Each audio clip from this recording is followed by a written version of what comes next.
Welcome to the Nervous System Care and Healing Podcast, where we talk about how to take care of ourselves in mind, in body, in spirit, while we navigate systems that were designed to keep us dysregulated. I'm your host, Liz, a neurodivergent therapist of color, and I'm really glad that you're here. For today's topic, I want to focus on masking and unmasking. So, we're going to talk about what it means to mask or unmask, why we do it, why the goal is not to always be unmasked or to always be masked, and also what are the implications for our nervous system health. So, let's start with the questions: what is masking and why do we do it? Masking, when I use that term, I'm referring to the process of hiding your authentic self-expression, hiding who you really are in order to fit in. When we're masking, we might be suppressing our natural ways of speaking and communicating. We might be hiding the natural ways that our bodies want to move or how we express emotions. And we might be suppressing or adjusting the way that we connect and relate and communicate to others. And again, we do all of this because we're trying to fit in. And especially if you are a highly sensitive person, if you're neurodivergent, like autistic, ADHD, you might be especially used to masking your sensitivity or your neurodivergent traits in order to fit into neurotypical or neuronormative environments. So you might be really used to toning down the parts of your personality that you have been told are too much or too weird or just too different in order to pass as neurotypical. But to be clear, I believe that anyone can mask and that we all have masks, whether you are neurodivergent or neurotypical or you don't ascribe to any labels. So while this conversation is using terminology that is really familiar to the neurodivergent community, I want this to be a conversation that is open to all, because this information applies to any human being on Earth, because we all have masks that we wear. Now, what is unmasking and why do we do that? Unmasking is what happens when you express yourself in a way that feels authentic to you, when you're expressing your true self. And the reason why we mask, why we hide ourselves, is because we don't feel safe or comfortable to be ourselves for a bunch of different reasons. And the reason why we might unmask is because we feel that it is safe to be ourselves. Or we might unmask when we are willing to take a risk and see if this is actually safe for us to be ourselves. So I want to share a few examples of how masking can show up, just to really illustrate how common it is and how we all do it at some point or another.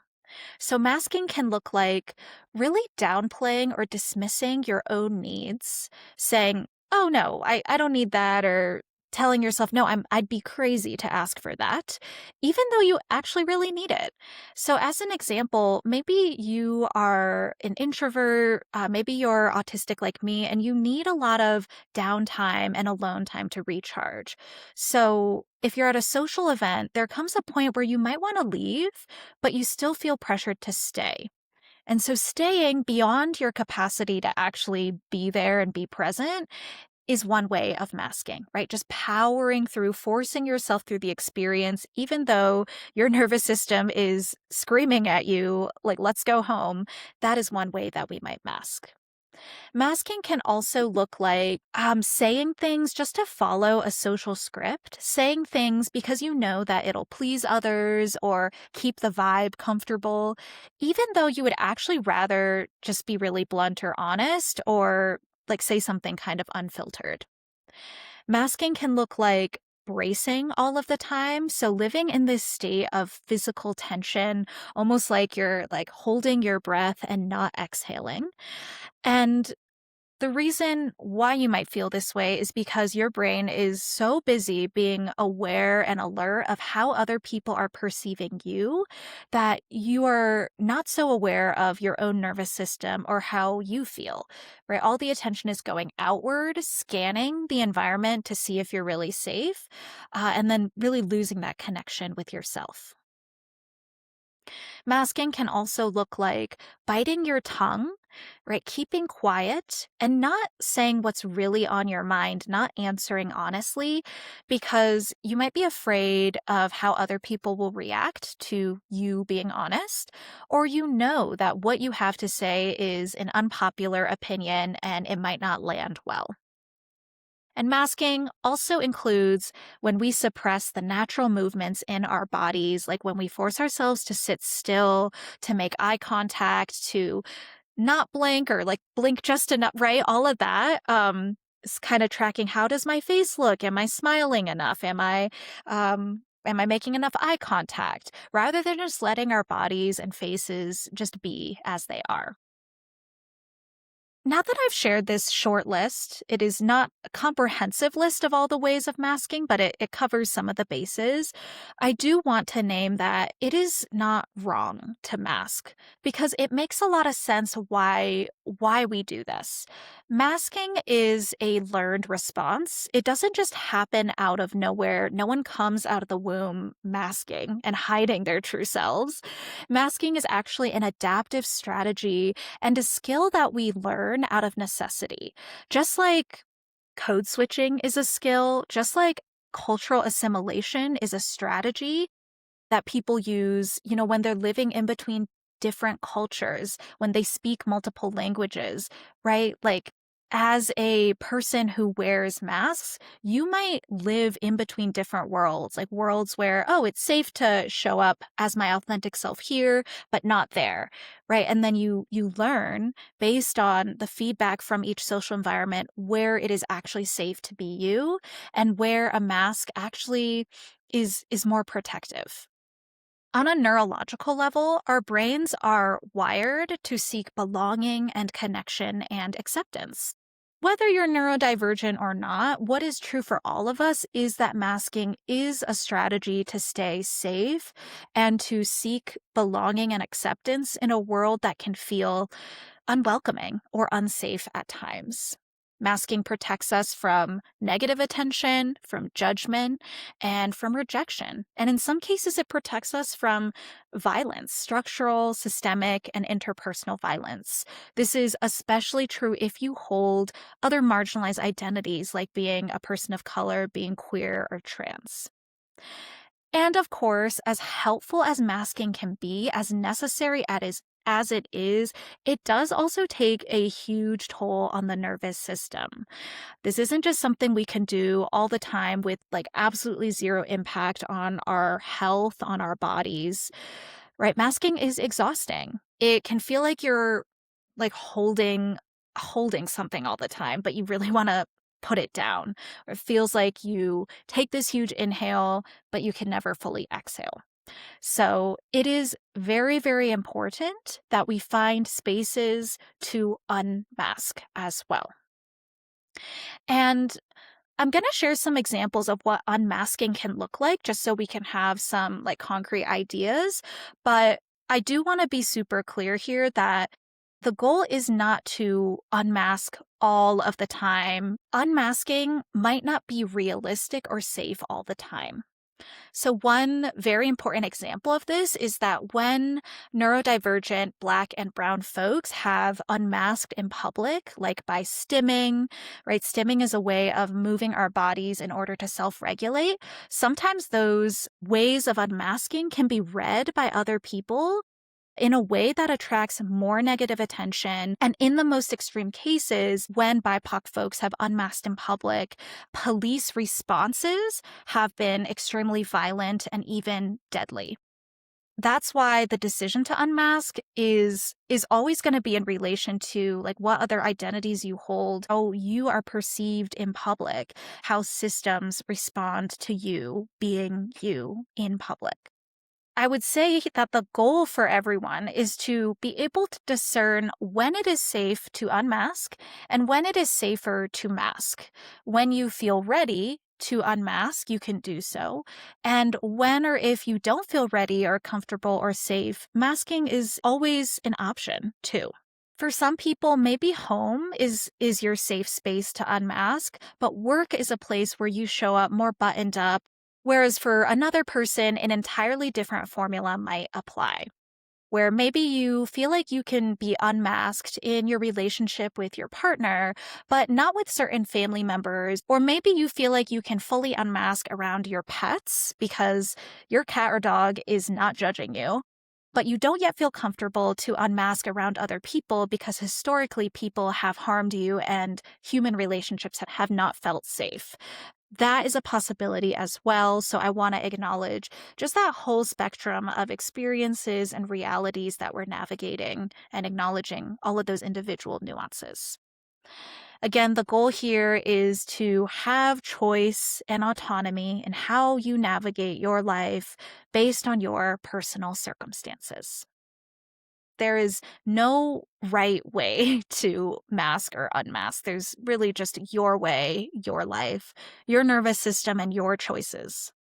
So now that I've said all that, I'm going to give some more concrete examples of types of unmasking. And I've divided this into 4 categories. This is not meant to be a comprehensive list, and not every example will apply to every single person. So I would just notice if anything resonates with you, set aside the rest, and see if you come out of this podcast with 1 or 2 ideas that you are curious to try. And really listen to this through the lens that unmasking is an experiment in a new way of living. It is an experiment of what it would feel like to be more you, rather than attached to expectations of how you should be. The first type of unmasking is unmasking sensory needs. So this could look like simply taking your sensory needs more seriously rather than dismissing them.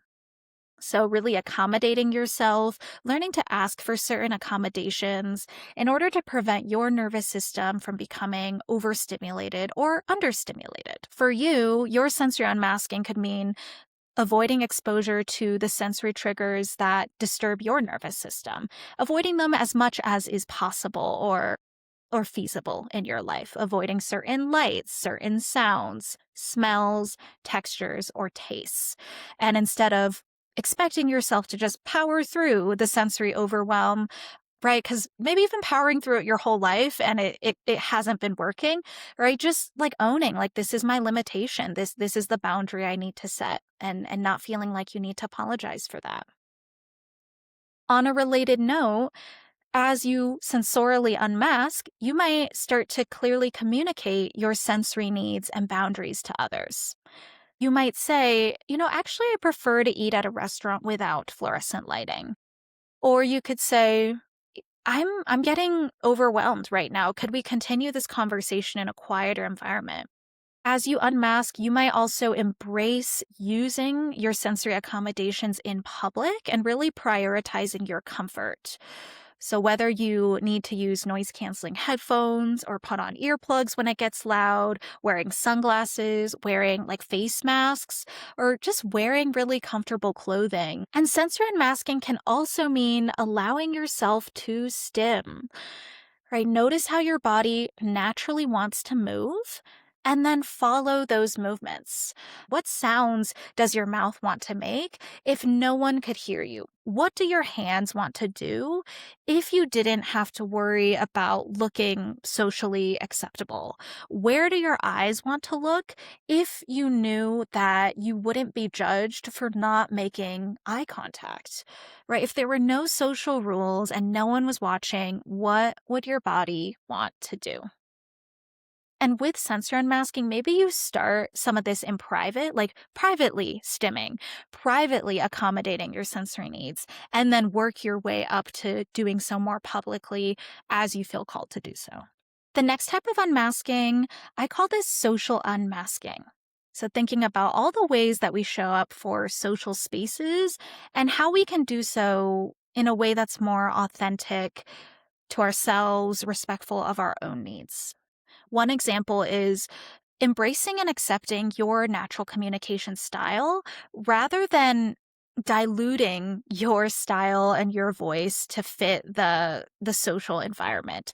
If you're naturally really direct, if you speak very literally, maybe your unmasking means just like showing up like that, right? And also if you're a very direct and literal person, you might struggle to understand more metaphorical jokes or inside jokes or turns of phrases and metaphors. Instead of like nodding along and pretending that you understand in the moment, maybe you actually raise your hand and ask for clarification. Like, I don't understand the joke. Can someone explain it to me? Another example is really allowing yourself to say no or let me think about it in response to social requests and invitations.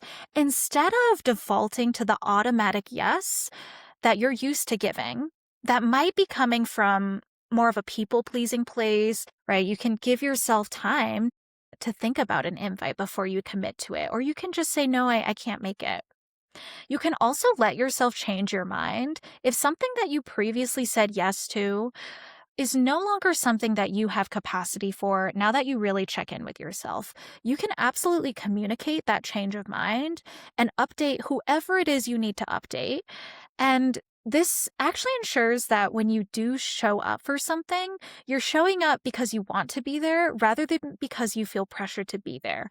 And I think most of us would agree that when we hang out with people, we want that person to want to be there. So it's also a service to the people that you're with and to yourself when you choose to unmask in this way. And with social unmasking, we're really just allowing ourselves to show up as we are and trusting that the people who are your people, the people that you're meant to connect with, want to be with you in your most authentic form. And my final note on social unmasking is that we can also expand our definition of what connection and community mean to us.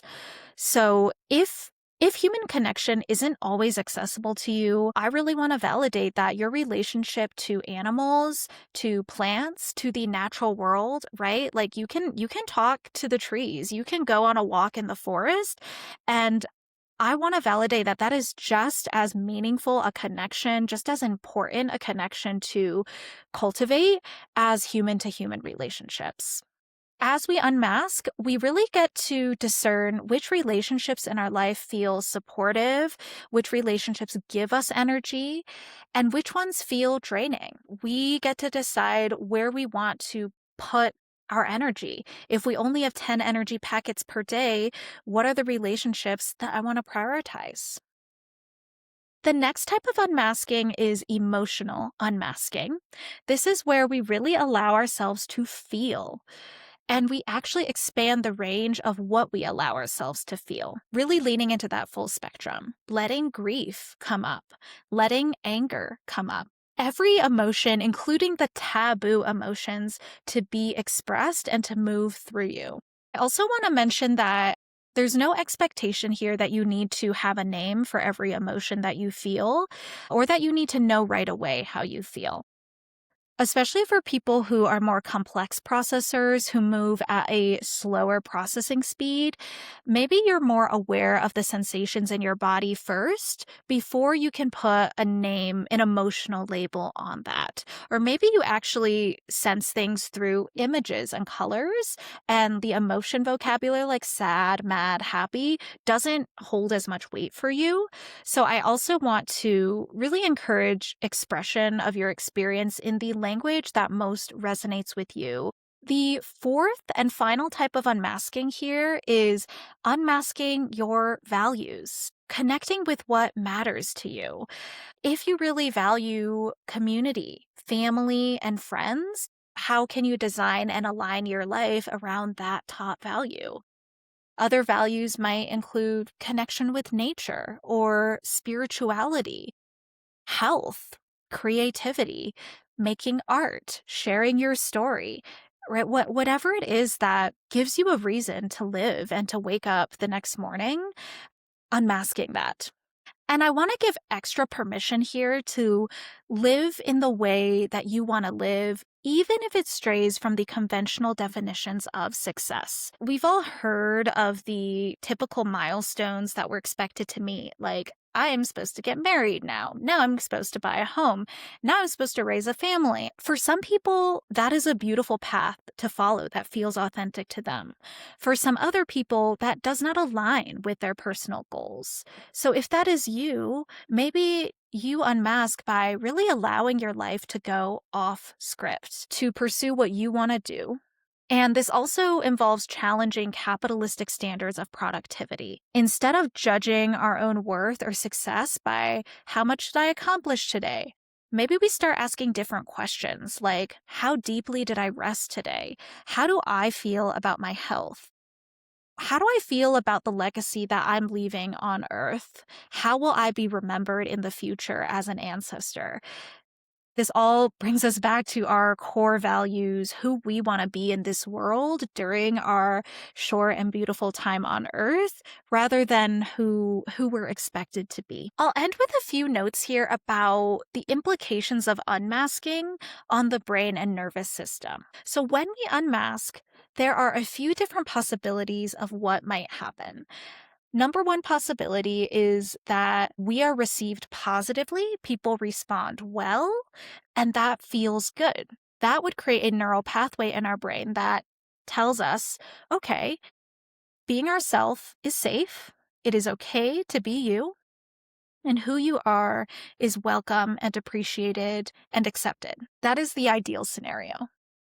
The second possibility is that we unmask and we are received negatively. Someone says something that feels judgmental or hurtful, and that obviously feels bad for our nervous systems. That's a scenario that might reinforce the need to mask, which makes sense. The third scenario is that we unmask and it is a neutral experience. Nothing much happens. Nothing good, nothing bad. It's almost like, did anyone even notice that I did something different? And if that happens, if nothing happens, that could actually be a good thing because our nervous systems might learn that unmasking is not as scary as we expected it to be. Sometimes people don't even bat an eye. And overall, we might notice that relationships in our life start to change and rearrange as we show more of ourselves. People might respond to us by moving closer, or we might find that other people move or drift further away. My hope is that we all have more experiences of being received positively or neutrally as we unmask. And what that can do for our nervous systems is it can really free us. It can feel very liberating, and it can also feel very, very healing. Unmasking is something we get to do as our lives change and as our own assessment of risk and safety changes as well. Ultimately, the more that we unmask and the more that we refuse assimilation into the dominant culture, if the dominant culture isn't working for us, the more that we heal. That's the ultimate goal here. It all starts with just that one step, choosing just one way to unmask that you're curious to try, that feels right for you, that makes sense for your life, and just seeing what happens from there. That's it for now. And I'm wishing for you to be well, for you to be safe, and to have space to be you. Thank you so much for listening to the Nervous System Care and Healing Podcast. If you enjoyed this episode, be sure to follow or subscribe on whatever platform you use to listen to podcasts. And if you ever have a few minutes to leave a rating and review, it would mean so much to me, and it helps other people to find the podcast and spread the care. Please remember that this podcast is not a replacement for therapy, coaching, or professional mental health services. The information shared here is generalized, it may not reflect every individual nuance, and it should not be interpreted as personalized mental health advice. So please do seek out additional support if you need it. Take care and be well. This is Liz at Nervous System Care and Healing.